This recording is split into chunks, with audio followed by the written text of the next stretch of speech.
अस्सलाम वालेकुम नाज़रीन, मैं हाफिज़ शाहिद मुनीर हूँ और गुजरांवाला सेशन कोर्ट में मौजूद हूँ, जहाँ एंटी करप्शन की अदालत में अभी थोड़ी देर बाद चौधरी परवेज़ इलाही साहब को 2 मुकदमात जो गुजरांवाला में उनके ख़िलाफ़ दर्ज हैं उनमें पेश किया जाएगा। अब एक मुकदमे में है या 2 में गिरफ़्तारी है, जब एंटी करप्शन की टीम आएगी ये बात वाज़ेह हो जाएगी। लेकिन आज चौधरी परवेज़ इलाही साहब के आने से पहले उनके मीडिया कोऑर्डिनेटर चौधरी इकबाल भट्टी को गिरफ़्तार कर लिया गया है और उनके साबिक़ ज़िला सदर ख्वाजा वक़ार को भी गिरफ़्तार कर लिया गया है। ज़रा मनाज़र देखें किस तरह चौधरी इकबाल जो है मीडिया कोऑर्डिनेटर हैं चौधरी परवेज़ इलाही साहब के, उनको किस तरह पुलिस ज़बरदस्ती लेके जा रही है।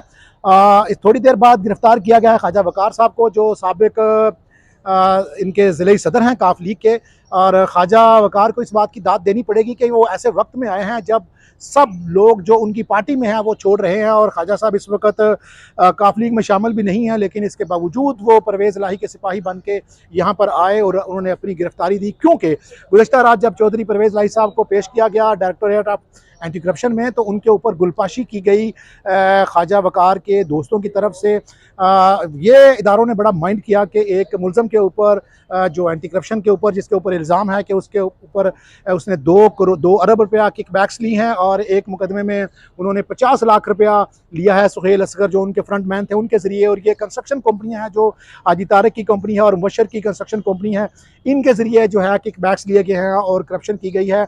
और ये जो है इन दोनों को इस एक मुकदमा जिसमें चौधरी परवेज़ इलाही साबिक़ वज़ीर आला साहब के ख़िलाफ़ मुकदमा दर्ज है, एक मुलज़म के ऊपर एंटी करप्शन के बाहर किस तरह किसी की ज़रूरत हुई कि वो इस तरह गुलपाशी करे, इसलिए ख्वाजा वक़ार साहब को गिरफ़्तार करके शिफ्ट कर दिया गया है गुजरांवाला सीआईए में और चौधरी इकबाल साहब को वहीं भेजा गया है। हमें पुलिस ज़राए बता रहे हैं कि चौधरी इकबाल साहब को हो सकता है थोड़ी देर में छोड़ दिया जाए। ख्वाजा वक़ार ने गिरफ्तारी से पहले जो बातचीत की है हम आपको वो सुनाते हैं, उन्होंने अपने आप को क्या कहा है और अपनी गिरफ्तारी के मौके पर जो उन्होंने मज़ाहमत की वो भी आप सुन लीजिए। एक मिनट सबर लो, आराम ਨਾਲ ਜਾ ਕੇ ਯਾਰ ਇੰਜ ਨਾ ਕਰੋ। ਮੈਂ ਚੱਲਾਂ, ਮੈਂ ਤੁਹਾਡੇ ਨਾਲ ਜਾਵਾਂਗਾ ਆਰਾਮ ਨਾਲ, ਲੇਕਿਨ ਇੰਜ ਨਹੀਂ ਫਿਰ ਐਸੀ ਗੱਲ ਨਹੀਂ ਹੈ। ਜਦੋਂ ਮੈਂ ਜਵਾਨਾ ਫਿਰ ਮੈਂ ਚੱਲਾਂ ਤੁਹਾਡੇ ਨਾਲ, ਫੇਰ ਕਾਹਦਾ ਮਸਲਾ। पीछे आइए यार, पीछे पीछे ये मैं अभी आया हूँ तो इन्होंने पकड़ लिया। नहीं तो ये क्या मैं चौधरी परवेज़ इलाही का सिपाही हूँ जी। और मैं सारे जस्टिस के लिए यहाँ पे आया हूँ। तो मैंने कोई गलत काम नहीं किया, कोई किसी कानून को हाथ में नहीं लिया, लेकिन ये मेरे भाई हैं कानूनी, ये इनका एहतराम है मेरे दिल में। सुना कल आप फूल निछावर करते हैं गाड़ी पे। देखिए फूल निछावर करना कोई जुर्म तो नहीं है ना भाई, तो इसीलिए पकड़ा आपको। जाहिर है इसीलिए पकड़ा, और किस लिए पकड़ा। फूल निछावर करना कोई जुर्म थोड़ी है।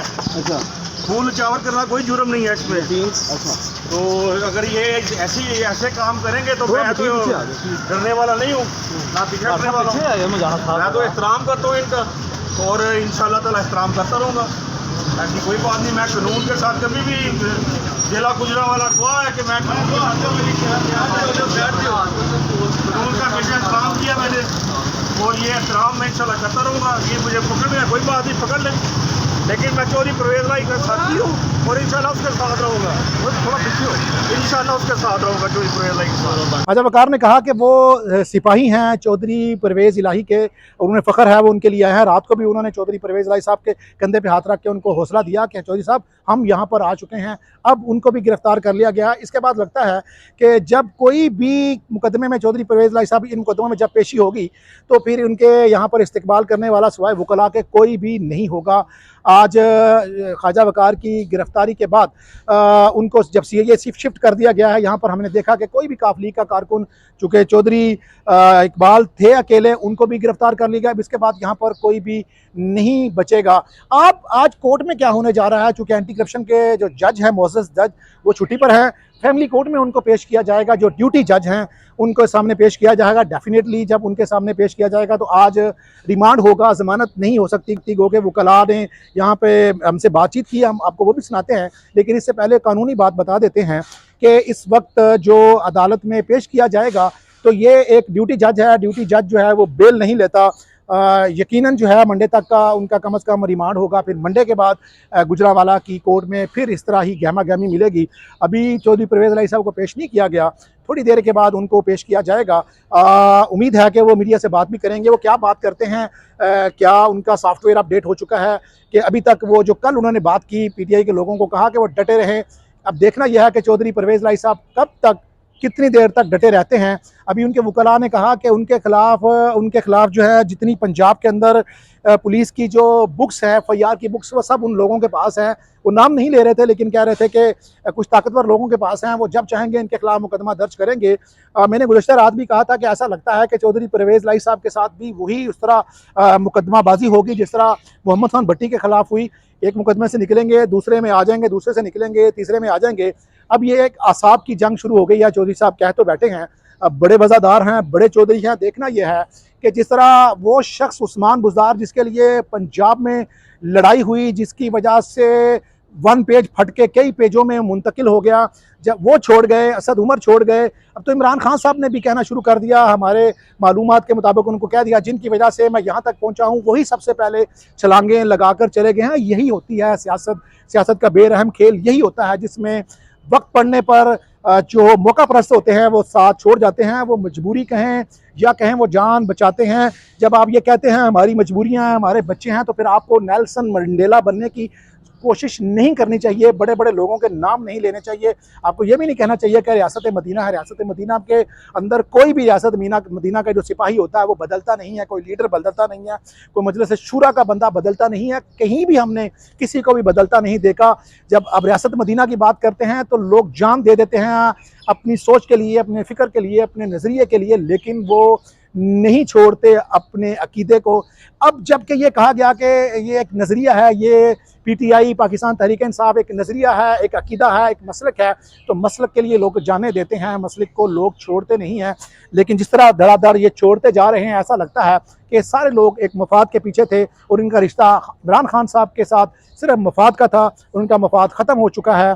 इसकी वजह से पाकिस्तान के जो साबिक़ आर्मी चीफ थे जनरल कमर बाजवा, उनकी इमरान खान साहब से नाराज़गी हुई।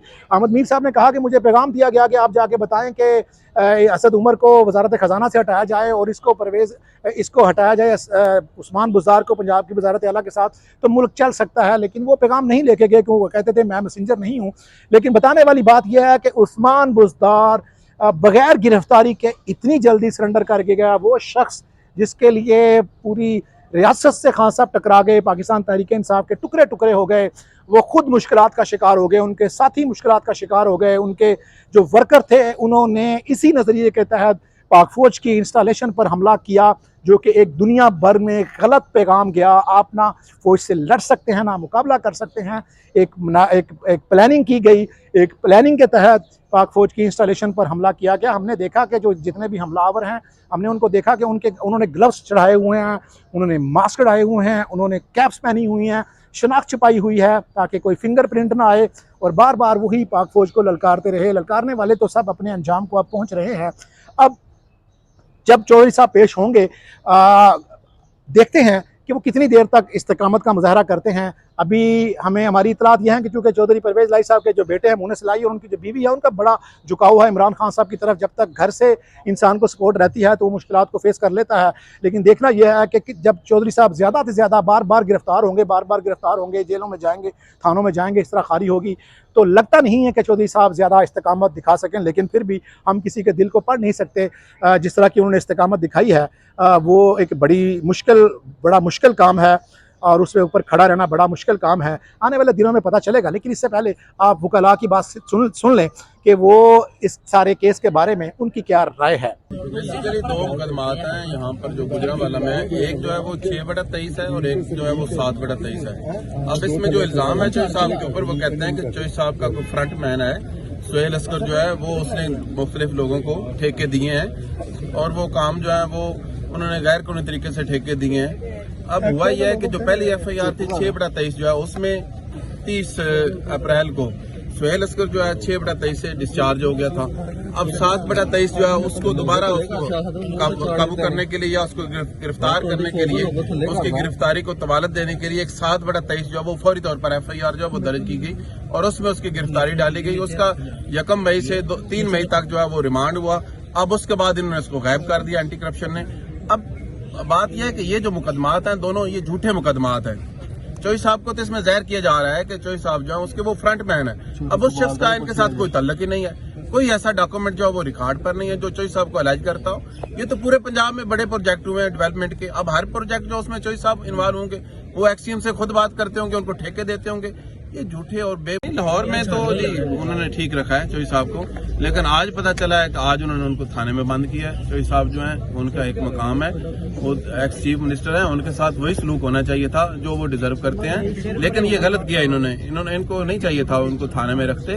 उनके जो है वो शयान शान जो है उनकी कम से कम यहाँ पर रिहाइश होती। उनको बताएं कि कानून जो है ना सेक्शन 54 CRPC ये कहता है कि जब तक किसी बंदे के खिलाफ कोई शहादत नहीं होती, इनक्रिमिनेटिंग मटेरियल नहीं होता, उसको गिरफ्तार ही नहीं किया जा सकता।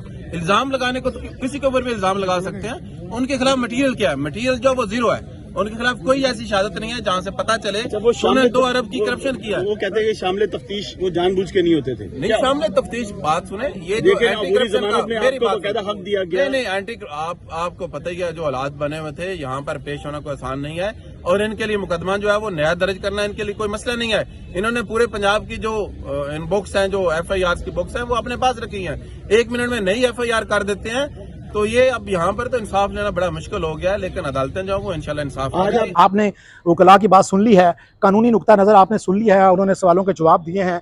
वो कहते हैं कि जितने भी PPC के सारे सेक्शन हैं सारे हम पे लगाए जा रहे हैं, धड़ाधड़ लगाए जा रहे हैं, लेकिन यही होता है पाकिस्तान की सियासत में, होता रहा है, होता आया है और होता रहेगा।